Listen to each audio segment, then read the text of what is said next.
আল্লাহ বলেন পানি আবার বান্দারে তোমরা আমার ইবাদত করবে, গোলামি করবে, এই কারণে মিঠা পানি উঠাই না, লবণাক্ত পানি রাখে আকাশে নিয়ে যাই, তোর জন্য মিঠা পানির শর্ট না পড়ে। আল্লাহ লবণাক্ত পানি বাষ্প করে আসমানে নিয়ে আবার এই লবণাক্ত পানি তোর জমিনে সারি না। আল্লাহ সূরা ওয়াকিয়ার মধ্যে আল্লাহ বলেন, যদি লবণাক্ত পানি ছেড়ে দিতাম তোমার ধান গাছের ছোট ডাডা দাঁড়ায় থাকতো, ধান থাকবে না, ধান থাকবে না, শরীরে থাকবে না, তোমার ফসল জলে ছাইখায় হয়ে যাবে লবণাক্ত পানির কারণে। আমি আল্লাহ আকাশে নিয়ে রিপেয়ারিং করে মিঠা পানিটা আসমানে নিয়ে যাই, ময়লাটা দিয়ে মেঘমালা বানাইয়া এই মেঘমালাকে ছিদ্র করি, ঝর্ণার মতো ছিদ্র করে তার উপরে মিকাইলকে বসাই, মিকাইলের হাতে চাবুক দেই, নূরের একটা লাঠি দেই, দিয়া বলি এটা চালাইয়া সোহেলপুরের মাঠে নিয়ে যাও। মাঠে নিয়ে যায়, চাবুক মারে, নূরের লাঠি যখন ঘুরায়, এটাই হলো দিনের জিলকি। আমি আল্লাহ এর মাধ্যমে তোর জমিনে সার নাজিল করি।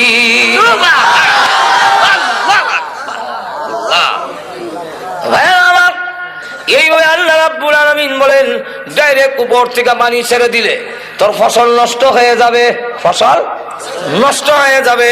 আল্লাহ বলেন মিকাইলকে দিয়া মেঘমালা তোর জমিনের কাছে নিয়া ঝর্ণার মতো করে রাখছি, তোর জমিনে সারি রে ফসল খাইয়া তুই 5 ওয়াক্তের নামাজে আমি আল্লাহকে সাজদা দিবি। সাজদাত গিয়া কইবে সুবহান রাব্বিয়াল আল্লাহ। আচ্ছা যাক, লবণাক্ত পানি গেল, তোমার নৌকা যে যায় সোহেলপুর থেকে এইটার নৌকাটা বুঝাই করে যে যাস, বাতার সমানে সমানে পানি। কোন সাইন্টিস্টের, কোন দার্শনিক, কোন বিজ্ঞানীর মাথায় ধরে না যে তরলাক্ত পানির উপরে এই পাথরের নৌকাটা ভেসে থাকে কিভাবে। তবে তো পানি তো নরম, দিলে নিচে দিলে বাইরে এরকম নেই। আমরা তো মনে হচ্ছেন বেটাগিরি, বেটাগিরি। আল্লাহ কোরআনে বলেন, না না আমি পানির হুকুম দিছি, বাসায় রাখিস। বলবো আয়াত, والفلك التي تجري في البحر بما ينفع الناس।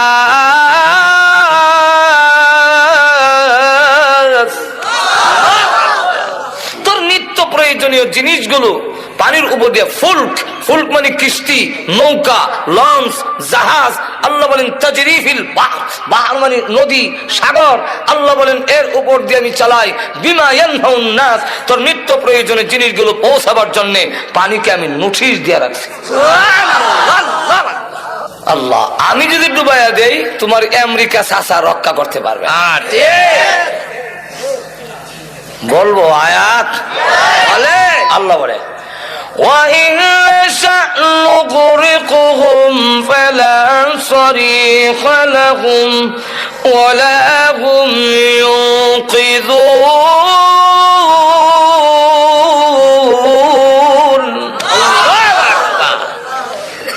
আমি যদি ডুবাইয়া দেই তাহলে وَإِنْ نَشَأْ نُغْرِقْهُمْ, আমি যদি তাদের ডুবাইয়া দেই ইচ্ছা করি, ফালা সরিখা লাহুম, কোন সাহায্যকারী পাবে না, ওয়ালা হুম ইউনকিযুন, তোমাদেরকে কেউ রক্ষা করতে পারবে না। আল্লাহ বলেন শুধু তা না, আমি আল্লাহ ঘুমাই না, আমি আল্লাহ তোমাদের ঘুম পাড়াই এবং ঘুমের ব্যবস্থা করে দিয়েছি। ওয়াজআলনা সুবাতা ওয়াজআলনা আল-লাইলা লিবাসা। আল্লাহ বলেন আমি ঘুম না দিলে ট্যাবলেট খেলে তোর ঘুমিত না, আমি ঘুম দেই। কেন দেই? ঘুম দেওয়ার কারণ, কেন ঘুম দেই? আল্লাহ রাব্বুল আলামিন বলেন ওয়াজআলনা আন-নাওমা সুবাতা, আমি কেন তোমাকে ঘুম দেই? বিশ্রামের জন্য সারাদিন তুই ইট ভাড়াত কাজ করে, সারাদিন মাটি কেটে, সারাদিন চালাগাড়ি চালে, সারাদিন রিক্সা চালাইয়া, আরে বান্দা তুই যখন ক্লান্ত শান্ত হয়ে যাস, দোকানদারি ব্যবসা বাণিজ্য করে শরীর যখন দুর্বল হয়ে পড়ে, আমি আল্লাহ তোরে ঘুম পাড়াই। তুমি যখন 7 ঘন্টা 8 ঘন্টা ঘুমাও, ঘুম থেকে উঠলে দেখা যায় সারাদিনের ক্লান্তিটা ঘুমের মাধ্যমে আমি আল্লাহ দূর করে দেই। বিশ্রামের মাধ্যমে আমি আল্লাহ তোমার সেই ক্লান্তিটা দূর করে দেই, ঘুম আমি দেই। আবার ওয়াজআলনাল লাইলা লিবাসা, তোর ঘুমটা ভালো করে চাপার জন্য আল্লাহ রাব্বুল আলামিন বলেন রাইতের নামক পর্দা আমি ঢেকে দেই, অন্ধকার করে দেই, তোর ঘুমটা যেন ভালো করে চাপে, তোর ক্লান্তিটা যেন দূর হয়। এরপরে আল্লাহ রাব্বুল আলামিন বলেন চন্দ্রটারে আবার ডিম লাইট আমি বানাইছি। সুবহানাল্লাহ। চন্দ্রের মধ্যে যে একটা গাছ দেখা যায় দেখছেন তো, এই গাছটা কিসের? ছোট সময় বৈশাখ জ্যৈষ্ঠ মাসে সুতা ধরতাম, দৌড়ে, ধরেন নাই মনে হয় আপনারা? তো মাকে জিজ্ঞাসা করলাম, মা এই সুতা কোথেকে গায় গো? মাকে ওই যে সামনে একটা গাছ দেখো, এখানে এক বুন্নিতা হ্যাঁ, এই বুন্নি সুতা ছাড়ে। বিজ্ঞান যখন পড়লাম তারা কয় পৃথিবীর ছায়া। নবীর হাদিস যখন পড়লাম তখন নবী কয় পৃথিবীর ছায়াও না, গাছও না। এটা কি? আল্লাহ রসুল বলে এটা আল্লাহ তার বান্দার প্রতি যে নিয়ামত দিয়েছেন তার আলামত। কি আলামত হুজুর? চন্দ্রের মধ্যে ও সূর্যের মতো এমন পাওয়ার আছে, 2টা লাইট দিনে রাতে জ্বললে বান্দার ঘুমাইতে অসুবিধা হবে। আলুর মধ্যে ঘুমাইলেও রাইতের ঘুম আর দিনের ঘুম একরকম হয় না, বারবার ঘুম ভেঙে যায়। ঘুমাইলো মানুষের আড়াআড়ি টাল হওয়া যায়, ঠিক না? আল্লাহ জিবরাইলকে হুকুম দিলেন, আমরা যে ইমামে কুফি ল্যাম্প নিবাই আর দিয়া তাবা দিয়া, আল্লাহ জিবরাইলকে বললেন তোমার নূরের পাকা দিয়া 3 বার তাবা দাও চন্দ্রের মধ্যে। কয়বার? 3 বার। জিবরাইল আলাইহিস সালাতু ওয়াস সালাম তার নূরের পাখাকে আমরা হাতে সমানো না, আল্লাহ চন্দ্রের মধ্যে 3 বার আঘাত করার পরে যখন নাকি এইভাবে আঘাত করে করার সাথে রাতে তার ভিতর থেকে আলু বের হয়ে গেছে।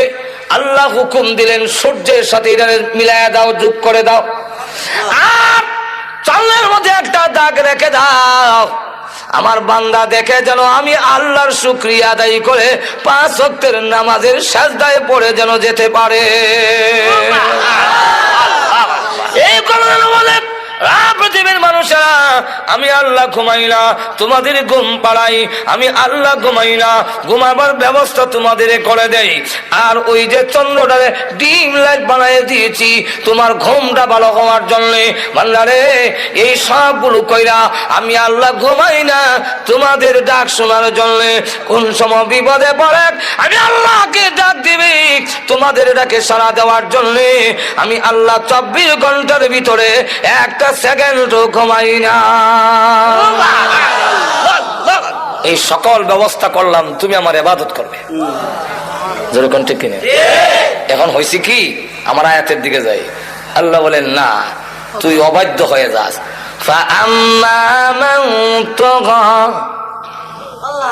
যারা অবাধ্য হয়ে যায়, সার্কাস অবাধ্য, ওয়াসারাল হায়াতাদ দুনিয়া, ওয়াসারাল হায়াতাদ দুনিয়া, এত কিছু নিয়ামত দেওয়ার পরও যে আমার অবাধ্য হয়ে যায়, সীমা লঙ্ঘনকারী হয়, আর দুনিয়ার জীবনটাকে অগ্রাধিকার দেয়। ফাইনাল জাহিমা হিয়াল মাওয়া, তার ঠিকানা হবে জাহান্নাম। যখন কোন জায়গায়? কোন জায়গায়? এখন আপনারাই বলে, এতগুলো নিয়ামত দেওয়ার পরে, এত ব্যবস্থা করার পরেও যদি তার অবাধ্য হয়, তার কথা না মানে, তার গোলামি না করে, তার ঠিকানা জাহান্নামে হওয়া উচিত কিনা? আর একটু জোরে কও।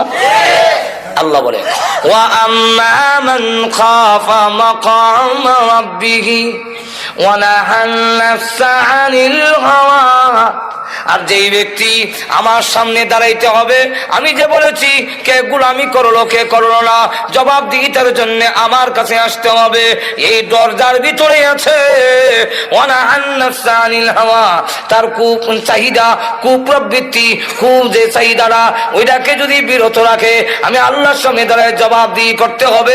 এই ভয়ের কারণে যদি পিরায় রাখতে পারে, আল্লাহ বলেন ফা ইন্নাল জান্নাতা হিয়াল মাওয়া, তার ঠিকানা হবে জান্নাত।